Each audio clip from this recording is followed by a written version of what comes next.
the attentions of the Wallaby defence. Stain thought about the kick, then went to de Villiers. Here's a banner.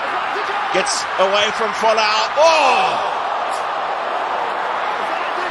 What a take by John Ray-Clear. It was indeed. And here's Jean de Villiers. De Villiers!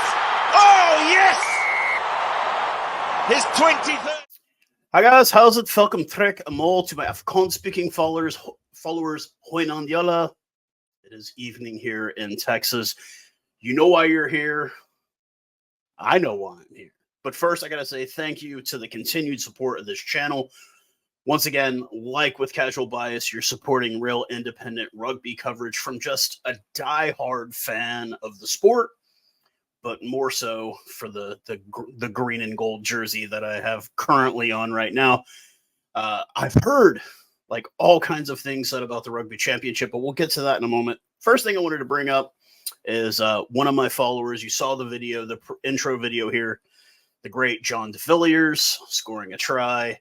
I got to give a shout out to one of my followers, Shane, who we talked to in Parle. We had the Parle Derby this last weekend, man. We had Parlehem and Parle Boys. Hopefully I didn't butcher that too much.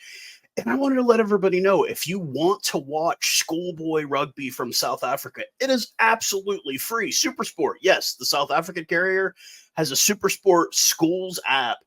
Absolutely free. You download it onto your phone. You can watch it. You can streamcast it to your TV, which is what I tried to do for a bit. And you can watch schoolboy rugby in the great nation of South Africa absolutely free.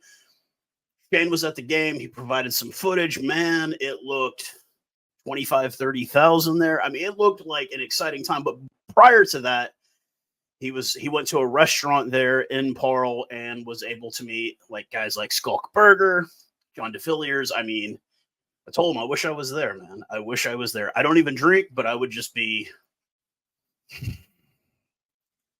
It makes me wish I was there every time we talk, because he's always running into like these cool people, and it's for rugby fans, and you guys know how it is, man. It's a brotherhood in this thing. It's a brotherhood, and I definitely consider Shane to be a brother, definitely from another mother and another continent. But Shane, thank you again for all the footage, bro.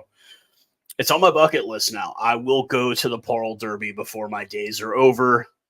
I want to witness that in person. It just looked like incredible schoolboy rugby. And like I said, you can watch it absolutely free no matter where you're at in the world. Also, still currently working on the All Blacks versus Boks kind of legacy video. I've kind of hinted out, let a few little clips go out here and there on TikTok and whatever. This is going to be a heavy one, man. It's not a super long video, but it covers a lot. And I can't wait for you guys to see this one. It's just taking a bit of time to edit because it is a lot going into a little video. The Rugby Championship. I've heard people say like the Six Nations is the greatest rugby tournament outside of the World Cup. And I mean, I'm sure for European people it is so, but how many of these teams were in the semifinal? 3. Yeah. I'm just biased to the Southern Hemisphere. You guys know me. You know what the channel is. You know where you're coming. You guys who have been longtime followers and new followers, I'm always going to be biased towards the Southern Hemisphere. The Rugby Championship has not necessarily been kind to the Springboks over the years. It doesn't help that we also played with the All Blacks during one of their biggest eras of dominance. But I would like for the Springbok to also have that same kind of dominance. And I'm really working on I'm okay with going 50-50. No, you've got back-to-back World Cup titles to your name. You need to add everything in the middle to really solidify us as the dominant team, as the number one team in world rugby. And it starts this Friday night for me, 11:30 p.m. start. Yes, I will be up watching. You guys already know me. I don't care what time of night it is. I'm watching the Springboks do their thing. I think it's 6:30 a.m. for the folks in England, the UK, and I think it is 7:30 a.m. or is it 5:30 a.m. for you guys in South Africa. It's early. Neither of us are going to be in inconvenient times, and this is why I sort of don't miss Super Rugby at times, because you have to get up in the middle of the night for a lot of these games or stay up late as hell for a lot of these games. But it is the Rugby Championship. It is Wallabies, Springboks. We are going into Brisbane, which, let's just go ahead and say it. We have a dog shit record in Brisbane. I think we're like 1-13 in Brisbane. I think the last time we won in Brisbane, Pat Lambie was the starting 10.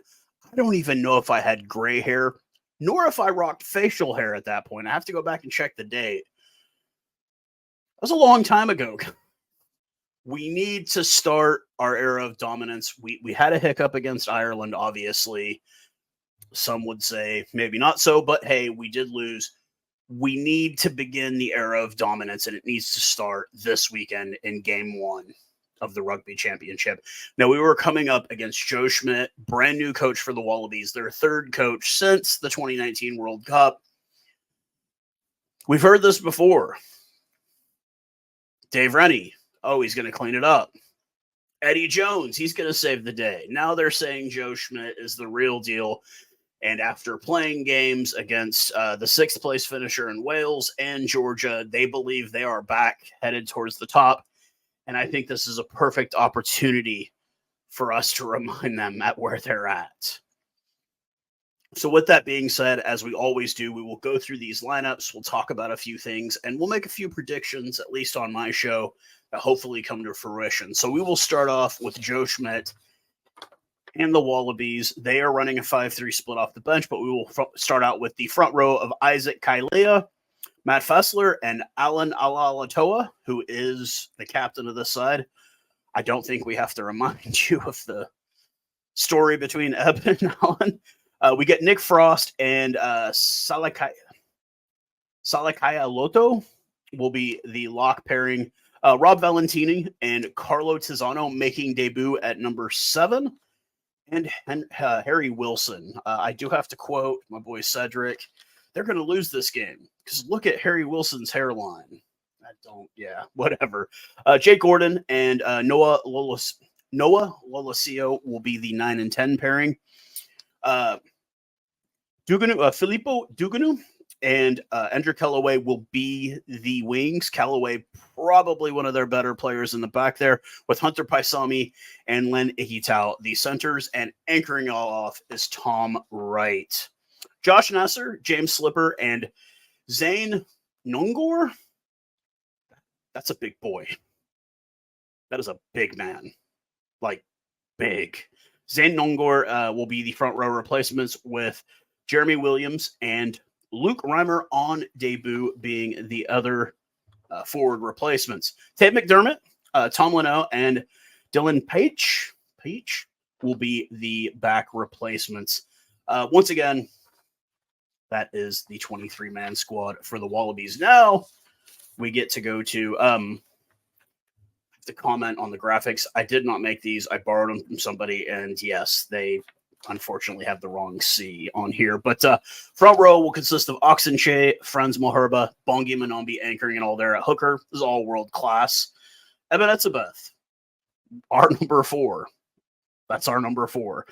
With Arhe Snyman starting. This is going to be that is our A lock duo right there. I'm sorry. They're both world class.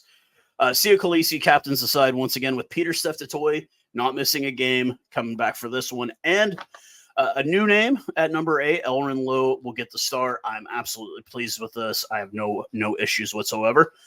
Kobus Ranek, one of my favorites, probably my favorite current Bok, number 9, after de Klerk fell out of favor a bit versus Ireland. He will be getting the veteran, getting a start at number 9, and making his very first start.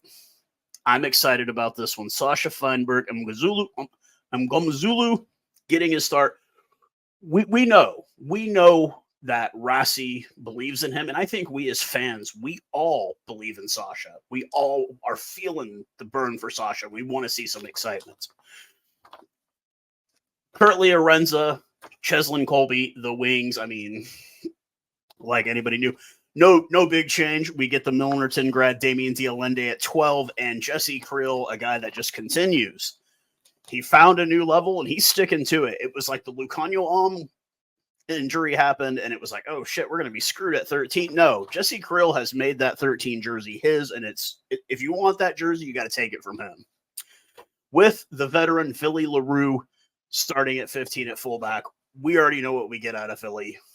Good under the ball, good boot, good vision. And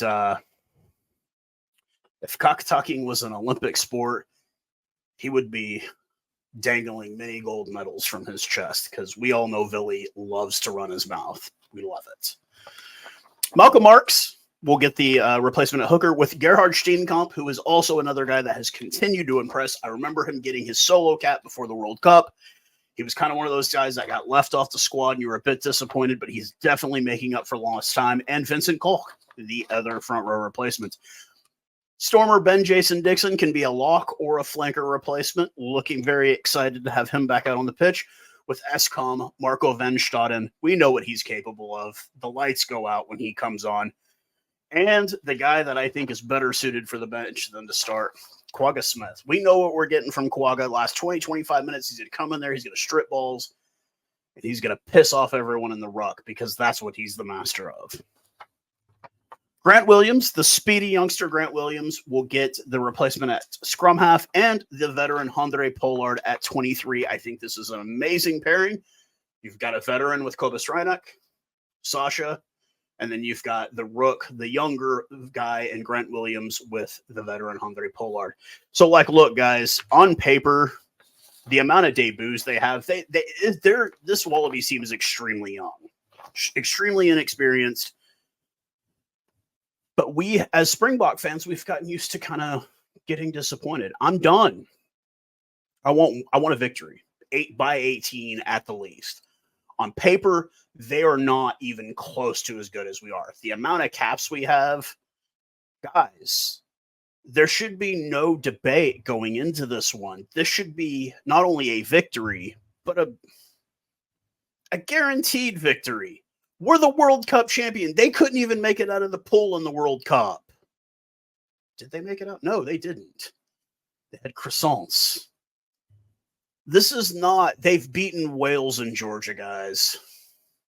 We played the number 2 or 3 team in the world back to back. We went 1-1 with them. We had some fun with Georgia. We had some fun with Wales. We are the better team. Anything outside of a victory is unacceptable. Unacceptable. We've got to get out of that mindset. We need to get into the mindset that we are the best on the planet. And when you step to us, you're stepping to the best. And that's all that really needs to be said about that. Like I said, 11:30 p.m., Flow Sports if you're here in the U.S., or if you do want to learn how to jailbreak a Fire Stick, hit me up on social media. I will be more than gladly to send you the link that shows you how to do so you can watch SuperSport wherever you're at in the world absolutely free. I will be watching on SuperSport. If the feed gets crappy, I will turn on Flow Sports.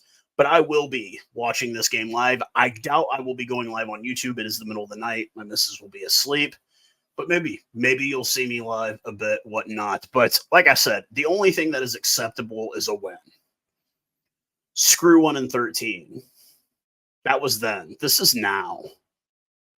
We're the defending World Cup champions. We need to start playing like it. When we come to teams that are not on our tier, we need to play like it. Ireland was in our tier. The Wallabies are not in our tier. Pumas are in our tier. All Blacks are on our tier. But these should be guaranteed victories. When we play the Wallabies, there should be no chance that the Wallabies even sniff victory. And I want to start that this weekend in game 1. So you guys let me know what you think in the comments section. And hopefully we'll be doing a post-game victory in the middle of the night here, a post-game victory video. But yeah, let me know where you're watching from and let me know what you think and what you're hoping to see as well. And we'll talk again very soon. Cheers, guys.